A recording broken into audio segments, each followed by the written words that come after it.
त्यहाँदेखि धेरै अगाडिदेखि चाहिँ हामी यहाँ आउने चाहना भइराखेको थियो होइन, तर मौका पाइरहेको थिएन। अब अहिले थोरै केही समय के भन्छ प्रोजेक्टहरूको थोरै व्यवस्था मिलाएर हामी चाहिँ यहाँ आइपुगेको छौँ। हाम्रो दाइ हुनुहुन्छ अमृत गुरुङ दाइ, हामीलाई यसरी निम्तो दिनुभएको छ, यसरी चाहिँ हामीलाई घुम्ने अवसर दिनुभएको छ होइन। त्यो अर्थमा हामीले चाहिँ के गर्न सक्छौँ त भन्दाखेरि त्यहाँभित्र के हुनसक्छ, पुरानो घरको देखिने संरचनाहरू, ढुङ्गाको बाटोहरू या परम्परागत जो सामग्रीहरू हुनसक्छ होइन, अथवा जीवनशैली हुनसक्छ। पर्सि फर्किने भोलिसम्म बसाइ हुन्छ। केही न केही ट्राभल डकुमेन्ट्री या ब्लग जस्तो केही न केही चाहिँ हामीले पेस गर्छौँ भनेर चाहिँ प्रयास गरिरहेछौँ दाइ। यो दाइको लागि र दाइको गाउँको लागि, दाइहरूको लागि होइन, सबैजनाको लागि सम्झना।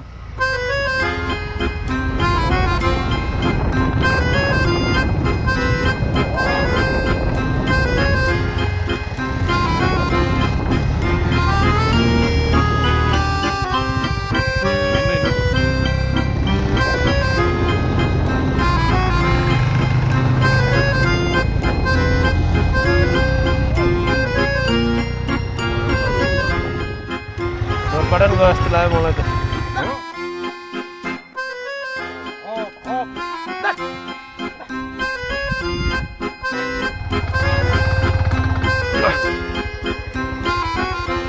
अहिले चाहिँ पूर्ण गाउँ आइपुग्यो। अब यहाँबाट सरर सिधा जाने बित्तिकै हामी 15-20 मिनटमा लाङ्दी पुग्छ। मौसम अलिकति राम्रो खुले होइन, त्यही भएर त्यति राम्रो नहोला, तर हेरौँ कस्तो हुन्छ। ड्रोन सट पनि लिइरहेका छौँ। अनि आज विनोद भाइ, दिपेश भाइ, समीर भाइ, हामी चाहिँ 4 जना चाहिँ बाइकमा पूर्ण गाउँ आइपुग्यो।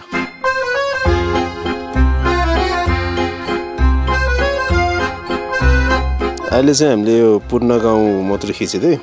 पहिला पूर्ण गाउँ जान त गएको थियो, तर उता अर्कै पऱ्यो।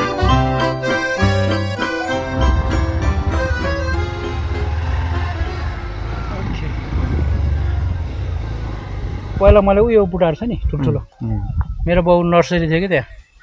मलाई त्यहाँ प्लास्टिकको उसमा चाहिँ माटो भर्ने अनि बेर्नाहरू उत्पादन गर्थ्यो कि त्यो सबै। अनि यो खोर त्यहाँदेखि यो तलसम्म उहाँसम्म। अब चाहिँ बल्ल रोड परेछ, अब केही होला कि।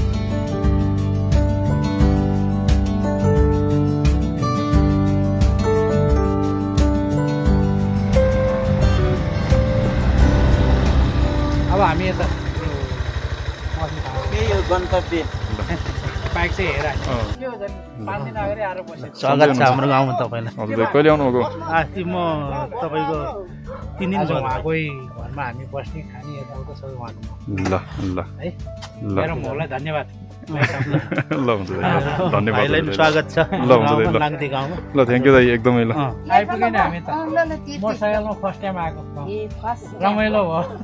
नमस्ते नमस्ते बाबु, के खाना ल त ल त वो चाहिँ भूमि मन्दिर आइहाल दुई तौसरे त खो नमैला ल त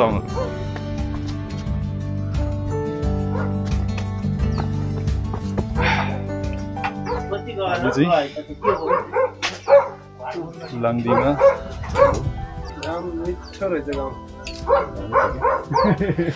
दामी छ। स्वागत छ हाम्रो गाउँमा। हस् दाइ, गाउँले जीवन। ल एकदम थ्याङ्क यू दाइ। यहाँ टोयलेट छ तपाईँको। ल हामी दाइको घरमा छौँ आज चाहिँ। यहाँ बाइक तपाईँले राख्ने अहिले। ल हुन्छ दाइ ल। यहाँ घरधुरी त अब निकै थियो। अब तपाईँको अहिले पोखरातिर सबै माइग्रेट भएर गइसक्यो, अलि कम छ। अहिले 13 घर मात्रै छ। यहाँ हरेक वर्ष चैत महिनामा हुन्छ भैनी पूजा। त्यो पूजामा तपाईँको अब भक्तजनहरू पोखराबाट आउनुहुन्छ। खानाको व्यवस्थापन वहीँ मन्दिरमा गरेछ। पोहोर त नौमती बाजा पनि थिएन, अहिले बाजा नै राखेको छ। अब चाहिँ हामी जाँदैछौँ अगाडितिर। अब कतिको भेट्छ थाहा छैन है, सर्टहरू चाहिँ। यो पनि हालसालै ढलन गरेको कति भयो सोल्टी? यो त्यहाँ घोरुङ्गाको त्यहाँ पारीको बनाउने र यो बनाउँदै यो गाविसको प्रोजेक्ट हो नि? हो ए हजुर। अहिले चाहिँ पहिला हामी भलिबल खेल्ने ग्राउन्ड यही हो क्या माटोमाथि उफ्रिने यहाँबाट सर्ट हान्ने त्यो छाना पुग्थ्यो भलिबल त्यहाँबाट कटेर उँधो पुग्थ्यो भलिबल टिप्ने मात्रै 2 जना हुन्थ्यो यसमा छेलो फाल्ने भलिबल खेल्ने आमा अब ठुल्ठुलो हुन्थ्यो नि यहाँ त तीजको मेला भूमि पूजा मेला बेलामा बाजुङ भोका सबै आउँथ्यो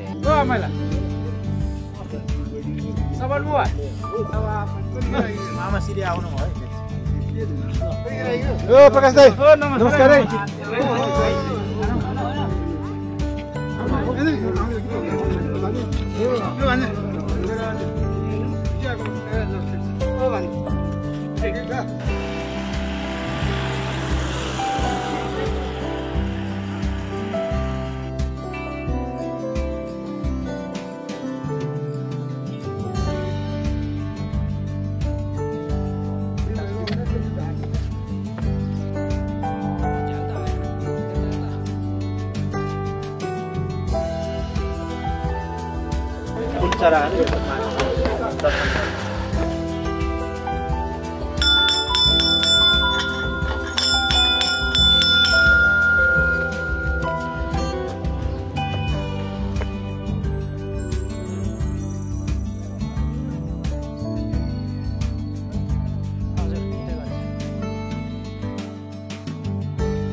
भूमिथानको मन्दिर है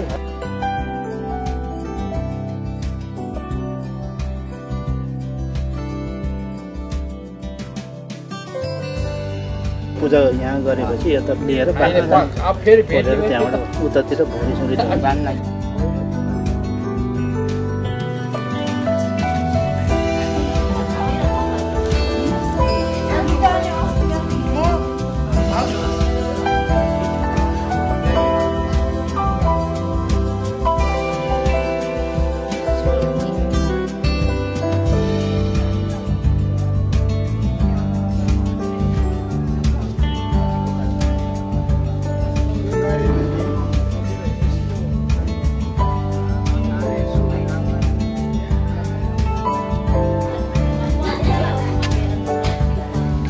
भाइ चस्मा ढल्काको ढल्कै छ त यार चस्मा ढल्काको ढल्कै छ तपाईँ कति दिन भयो नसुतिकन काम गरेको आँखा लाल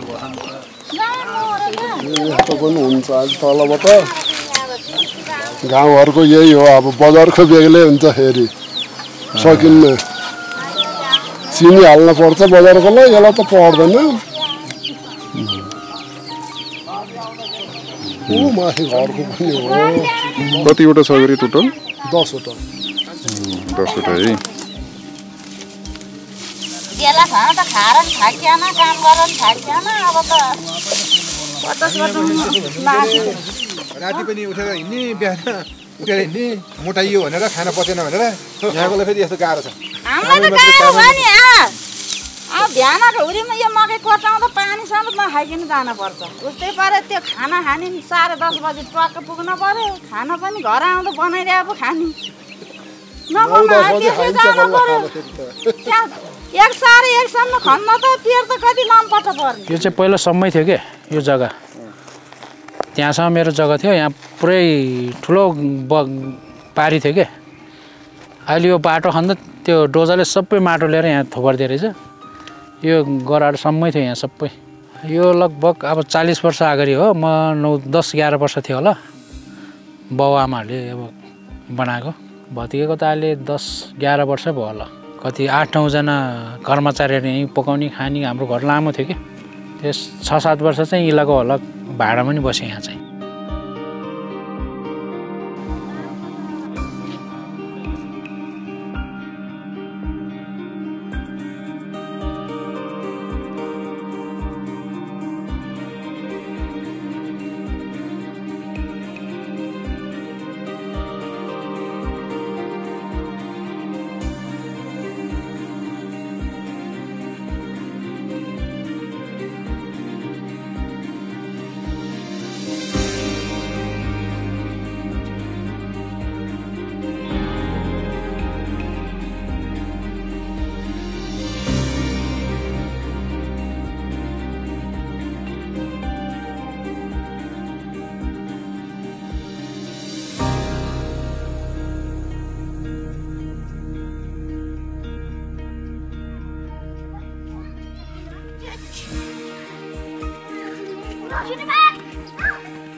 हात हल्लायो सबैले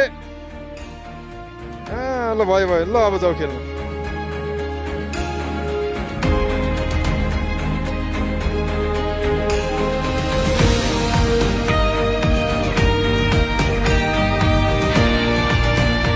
अब चाहिँ हामी एकछिन भलिबल खेलेको हेरेर त्यस पछाडि फेरि खानपिनको व्यवस्थाहरू अब गर्छौँ र चार्जिङहरू होइन सबै कुराहरू बसेर एकछिन रमाइलो गर्ने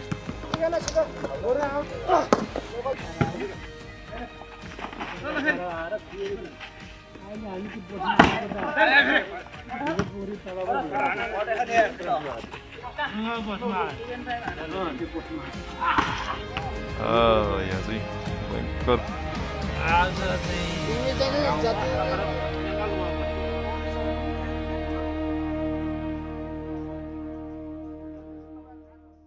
पहिलाको राजाले यहाँबाट त्यो रसीमा ढुङ्गा यस्तो गरेर घुराउनेतिर क्या पारी पारी पराउँथ्यो कि त्यो लडाइँ अब भनौँ न लड्दाखेरि ढुङ्गा त्यो रसीमा हालेर घुराउने यहाँबाट उहाँ लडाइँ गर्ने उहाँ बाजु कोट उहाँ छ भुमरकोट भन्ने अहिले पोखराको भुमरकोट प्याटी प्यालेस छ नि त्यही हाम्रो यहाँ भुमरकोटको नाम लिएर गरेको चाहिँ अहिले चलिरहेछ नि अनि त्यो ढुङ्गा त त्यहाँसँग पुग्थ्यो त्यो बेलाको पालमानहरूले पुऱ्यायो होला नि त भनौँ न अब यता आयो होला यता हान्यो होला यताबाट गयो होला लडाकुहरू खासमा हामी जाने भनेको डाँडा कुन चाहिँ दाइ यही डाँडा कि त्यही बाटो हो नि हामी चाहिँ त्योभन्दा अगाडि